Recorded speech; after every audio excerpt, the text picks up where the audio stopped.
Okay, guys, so we want to make this into a very interesting, interactive panel. And that's why I'll tell you what I don't want us to do in this panel, which is focus on why we've got so much risk capital in this valley. We've got some of the highest IQ and the highest education in this valley, why we've got more networking than any other place in the valley, in the world, about between money and talent and business and so on. And we're not going to talk about the mentoring either. What we really want to talk about is the secret sauce. How did those impossible ideas, unique ideas, unexpected ideas, how did all of them really end up becoming successful companies that are changing the lives not only here but around the world, right? So, and each of those companies has a story and many, many secret sauces that were used at many stages along the growth of the company, right? At different stages of the company. So we want to focus on that, and we've got an amazing panel, and I'll have each of them spend a couple of minutes sharing a little bit about themselves, and then also about some of their personal sauces that has helped them, become veterans in this entrepreneurial ecosystem that we have got here. Go ahead, Bill. Start? Yeah. So thank you very much, and congratulations to Ty on another spectacular event. My name is Bill Reichert, and I'm Managing Director of Garage Technology Ventures. I got out here many, many years ago now, I came out here not for Silicon Valley, I came out here for Stanford. And I wound up at Stanford, and as a graduate student, I wound up as an accidental software entrepreneur. This is before it was fashionable for Stanford graduate students to become software engineers. But so that's how I got trapped, stuck, caught, addicted to Silicon Valley. And I was a serial entrepreneur, did 4 different startups, and we may talk about some of those later.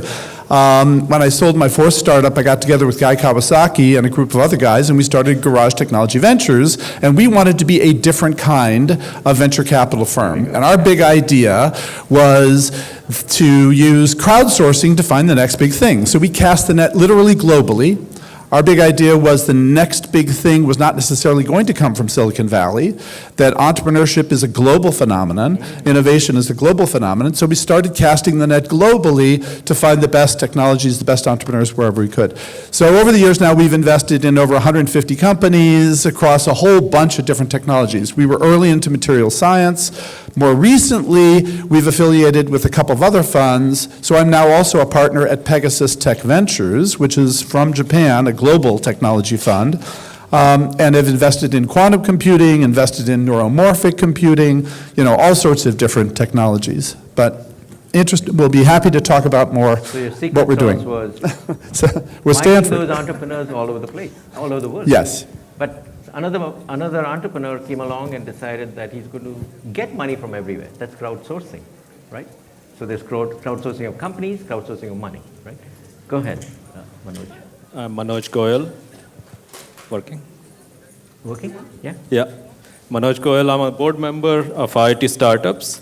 For those of you who may not be familiar with this, IIT Startup started 18 months ago. We are a non-profit accelerator. And the purpose of this was there is about 11,000 IITians in the valley. Everyone would like to do some startup someday.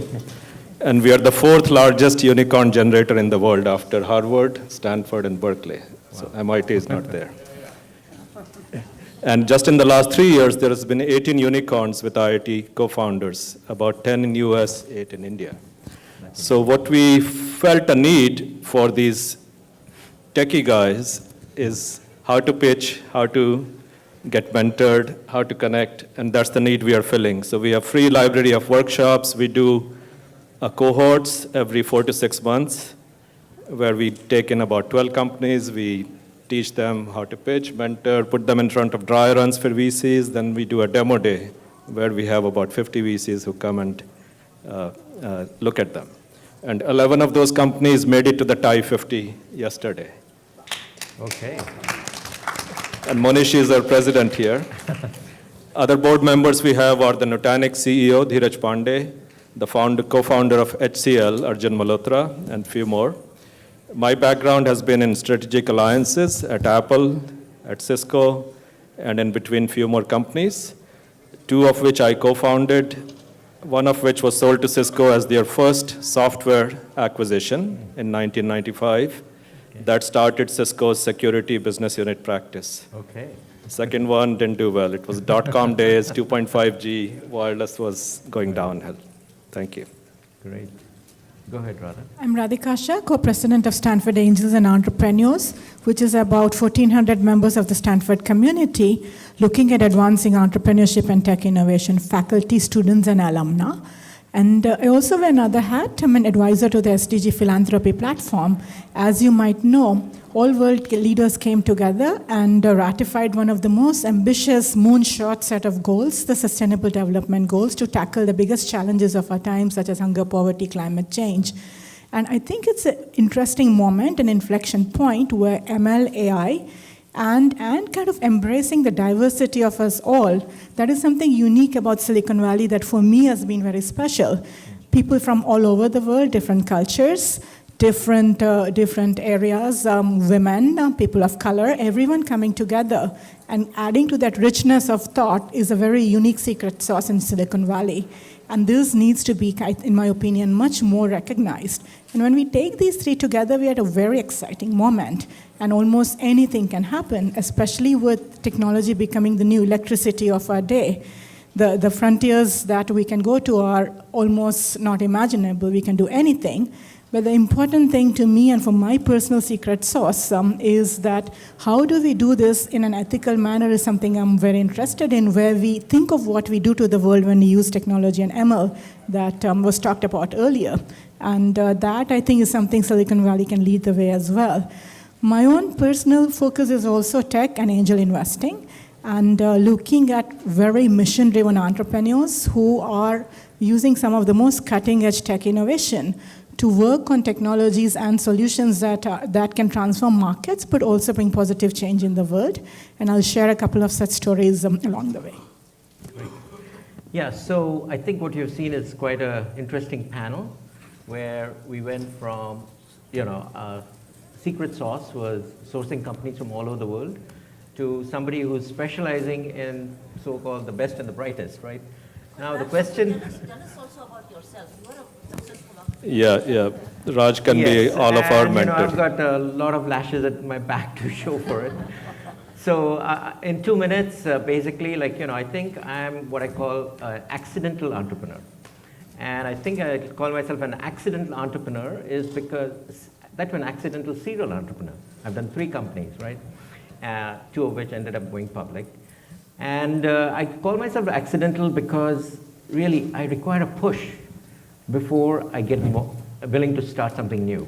But once I get into something, then I'm very passionate about it. And then it's like, do or die kind of. So I think it takes all kinds of different personalities to make a successful company. And one of the important secret sauces for a successful entrepreneur is persistence. And just hanging in there no matter what happens. And I think as an investor, I think, Bill, among your probably 50 or 100 companies that you've done, where would you rate the secret sauce of persistence or passion among the entrepreneurs as the success story, success factor? Well, yeah, so everybody talks about passion and persistence as being sort of key, and I actually think that's a code phrase for a pathological disease that most successful Silicon Valley entrepreneurs have, which is this pathological optimism combined with an extraordinary arrogance and ego. And so, it's easier to be persistent if you are totally confident that you are right? And that is one of the keys to Silicon Valley, is that there was nothing here before, right? There was no traditional culture in Silicon Valley. The only reason to be in Silicon Valley is to be part of this innovation ecosystem. And so it has attracted all of these insane people, right? who have this pathological optimism that they think they can actually change the world. You know, it's a ludicrous thought, but we all somehow tap into it. But that's what we look for. I mean, that's what we look for in great entrepreneurs, is, you know, you do not want a nice entrepreneur. I mean, that's, you know, I meet these wonderful, wonderful entrepreneurs with wonderful technology from the Nordics and from New Zealand and from Korea and Japan. And, you know, I tell them, your problem is you're too nice. You know, and they think it's a compliment. But what I'm saying, what I'm saying is there is this insanity of, I mean, and you look inside the culture of Silicon Valley companies, right? There's this myth. There is this myth that Silicon Valley startups, you know, entrepreneurs, they get together, they share this vision, and they all have this shared vision, and they give each other back rubs and play ping pong, and, you know, and they sing Kumbaya, and, you know, everything is, right? But you look at high-performing teams, and people yell at each other, right? I mean, I didn't get this initially. When I was an entrepreneur, I thought it was about Kumbaya, you know? But, you know, the secret of Silicon Valley, one of the secrets of Silicon Valley that nobody talks about is what some people call creative conflict. So people in Silicon Valley fight a lot. There's a lot of fighting. There's a lot of argument. I mean, I don't know if I'm not sure what all your companies are like, but in my experience, really good companies, people yell at each other a lot. I mean, sometimes they don't yell; they just argue intensely, because you have these massive egos that all think they're right, but that's actually that's the secret good. Yeah, exactly. And so, but let me ask Manoj. You basically, I mean, IITians are the creme de la creme, at least of India, right? And you zeroed in on that particular segment in order to coach them, mentor them, or help them in whichever way possible. Now, you know, I keep on telling my sons who are from Harvard and Stanford MBA and this and that really you don't need the best education in order to be a great entrepreneur. I came from a no-name MBA school called Stetson University. IIT is the background, but you know, Stetson University was my MBA. And I think I did pretty good as an entrepreneur, you know, taking 2 companies public, running them. Yeah, but your undergrad was IIT, right? No, but the point is that, you know, I personally think Bill hit on some of the points as to things that, you know, may not be education related, because education very often is rote. So what are the things that you see in IIT people that, you know, you think enables you to, that suggests that you should support them become entrepreneurs? Yeah. So we are built on very similar model to TiE charter membership. People who have done it, been there, now are rich and some are famous, want to give back to younger entrepreneurs. So we had to put some boundary on who we can support. We cannot support everyone else. TiE is doing that very good, very big. But so we said the board members or the founders of this, especially Monishi sitting here, he said, let's put some focus, as long as you have one techie co-founder from IIT, because they've gone through the grueling process of entrance exam and graduate and come here. So at least when you put them on a team, they're there to solve a pain point, a problem. It may not be the right problem, but as long as you help them define the problem, get them a focus, they will solve it. So what we are doing is to augment that with the business part. Can we help them find the right mentor in the right company? Can we help them find the right investors? Can we help them with the ecosystem of the first pilot, the first POC? Radhika, some amazing entrepreneurs have come out of Stanford, right? Starting with Asha's Google. So obviously, and all of those are kind of moonshots, breakthrough companies that have changed the world, right? And you are right in the heartland of fostering them and helping them along. Tell me what you have found out. Yeah, what I find out is that in that ecosystem, the Stanford ecosystem, there is something very unique and special, which is around the linkages between the faculty, the students, and the university itself really looking at entrepreneurship and innovation in a very positive way and nurturing it rather than seeing it as a distraction for the entrepreneurs. I mean, Professor Rajiv, who was an advisor, is an amazing story of, I don't know if Google would have, to say, I don't want to say it wouldn't have existed, but he played such an amazing role, Asha and Rajiv, in getting the Google founders connected to the outside ecosystem.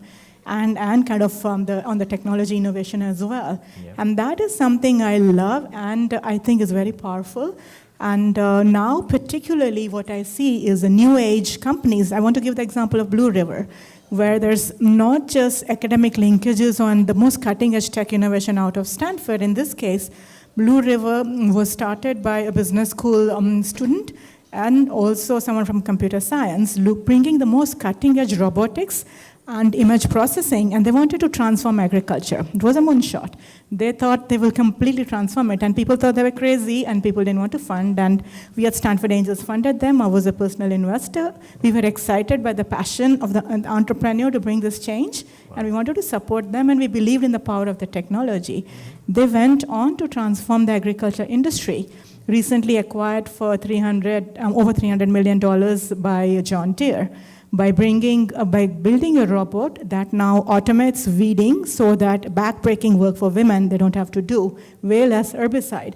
And so this is a new wave of companies coming out, but it's that nexus between deep technology coming out of academia, the university making it easy to spin that out. Sometimes there's even Stanford projects, like Lex Machina, which was a law school computer science joint project, and the professors from the two departments spun out this company transforming the legal industry.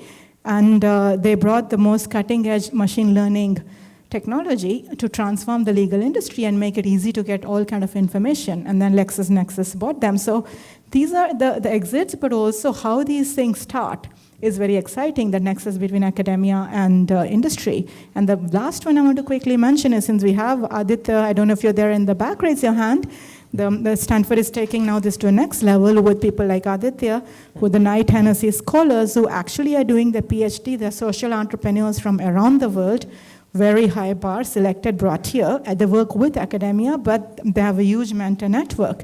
And they're doing transformative, mission-driven work. And many of them have very powerful business models, not just nonprofits. So that's the exciting innovations happening at Stanford. I think Stanford is unique because I was exposed to something called the Stanford Technology Venture Program, because I was helping the IITs to get into teaching entrepreneurship. So Stanford actually invited 6 universities from around the world and gave us 2 weeks of in-depth access to the professors, to all the teaching material. We could even attended the classes. We saw how they run the classes, and it's amazing when one institute does not hold all its knowledge back for itself, and is willing to spread kind of the goodwill of entrepreneurship around the globe through this STVP program. And I think the kind of students that we met, the student entrepreneurs that we met at Stanford, kind of amazing. And it's like all of them have actually access to an amazing thing, which I should probably share, where the student entrepreneur, third year student, and basically Stanford, he came up with an idea, and Stanford allowed him to take a master's level course in pattern recognition, a math level course somewhere else in another department, and he ended up bringing 5 different technologies together as an undergraduate at master's level, developed the product, and then ended up licensing it to an automotive company, and essentially became probably a millionaire even before he quit. And Stanford did not keep a penny of that particular sale. And that's Stanford And for were you. they happy about that? I'm not sure they were happy about that. I bet you somebody wanted at least a penny. For student entrepreneurs, they don't take a penny. But for Professors. once you're a professor or something, then they take. No, I they have a very understand. good technology licensing program. Yes, but it's interesting to realize that there are organizations that this valley has got, which support entrepreneurship at such an in-depth level, where they feel that entrepreneurship is good in itself, right? And they just want to support it.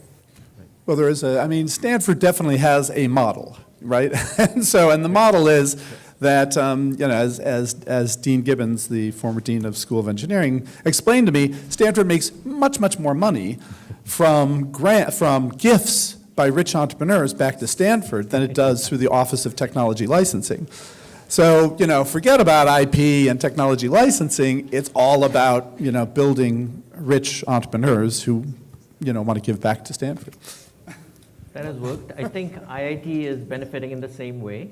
And I think a lot of schools have decided that, they're going to work on entrepreneurship and foster entrepreneurship among their students and support them in every which way. Because now that I teach in India, like the Indian government has given money to about 1,000 colleges, engineering colleges, no questions asked, 10 crore rupees each, in order to start incubation centers. So I think the secret sauce that we have developed in this valley is now going out and is changing entrepreneurship across the globe. So with that, I think any final words before we? So one the myth of Silicon Valley, I'd like to sort of puncture a myth of Silicon Valley and tie it to the secret sauce point, which is there's a myth in Silicon Valley that Silicon Valley is inventing the future. And Silicon Valley is not inventing the future. If you look at all of the successful companies in Silicon Valley, look at the most successful companies in Silicon Valley, Apple, for example. What has Apple invented?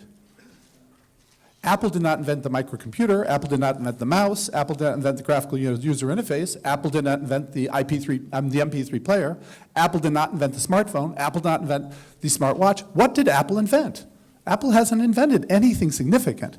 What did Google invent?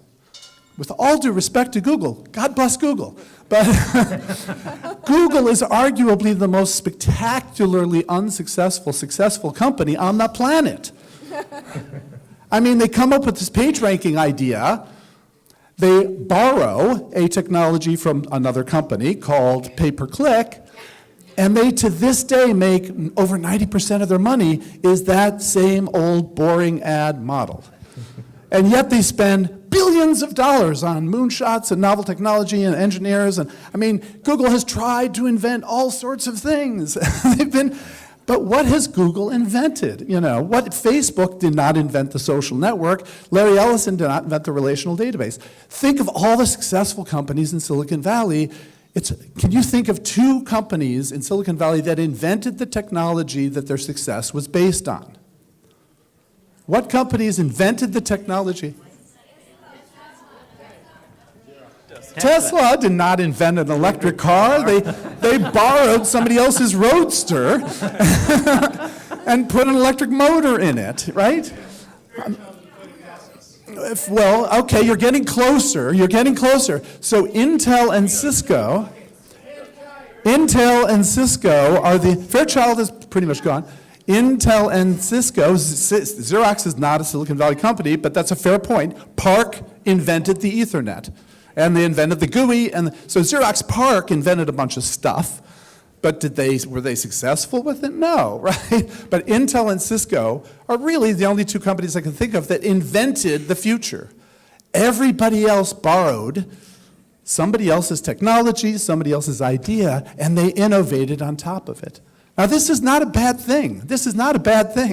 But it's, it's an important distinction. So maybe, Bill, the point you're making is that the secret sauce might be that in Silicon Valley, the technology, the money, the marketing guys, the sales guys, the CEOs, they all come together. And that might be the secret sauce, which allows us to go ahead and make companies out of an idea. Right. So the secret is look out. Yeah. Don't look in. Yeah. Right? Exactly.